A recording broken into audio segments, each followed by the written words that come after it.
Hi everybody, good morning. In this video, I just wanted to share something I felt the Holy Spirit highlighted to me last night. Last night I was just thumbing through the Dead Sea Scrolls, and I came across upon 4Q374, which the Dead Sea Scrolls calls a sermon on the Exodus and the conquest of Canaan. But when reading this is no sermon, this is a prophecy. So we're going to take a look at this prophecy, and I think the Holy Spirit somewhat highlighted it because it's relevant to the imminent times we are living in. We are expecting Yah to pass judgment, and upon that judgment, we should be expecting a type of Moses or even an Elijah figure to arise. Okay, so this prophecy actually deals with this. Now, the the more authoritative translation of the Dead Sea Scrolls, I actually find lacking, even though it sounds better. So we're going to move over. You can pause your screen and compare the two. I will include both slides in the video. So what you're looking at right now should be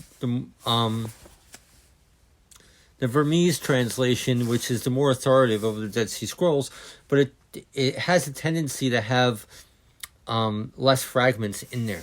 So the new translation of the Dead Sea Scrolls, as always, has a couple more lines, but for once, I feel like it's worded a little bit more correctly. So we're gonna go there. So here we go.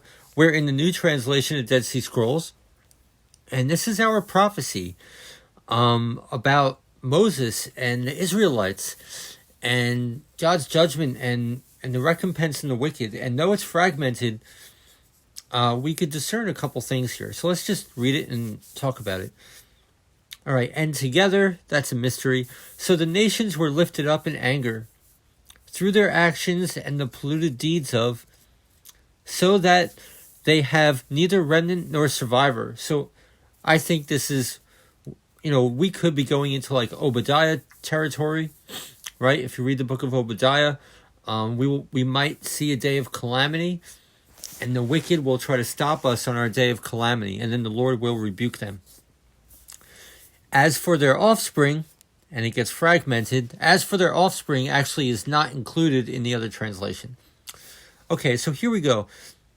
He planted his chosen ones. He planted his chosen in a land desirable above all others. He made him as a god over the mighty and as a compass for Pharaoh. So here, all right, this is like the Moses figure, okay?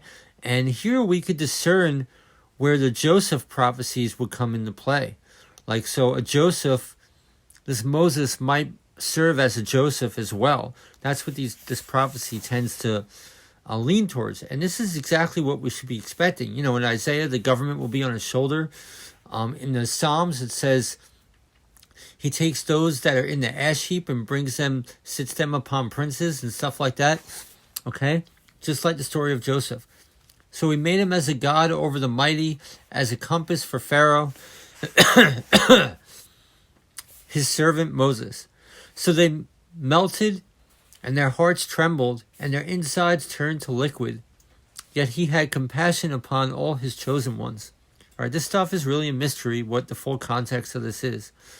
When he caused his face to shine upon them, and this takes us to Numbers 6:25, I'm assuming when Moses had to put a veil over his face, for healing. See, this is really interesting.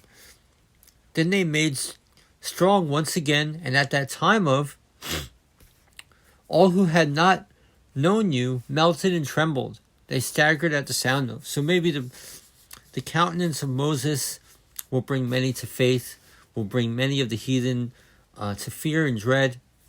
I don't know. The wisdom of Solomon, I believe, touches upon this, and I really don't know. I really don't know. This stuff is a mystery.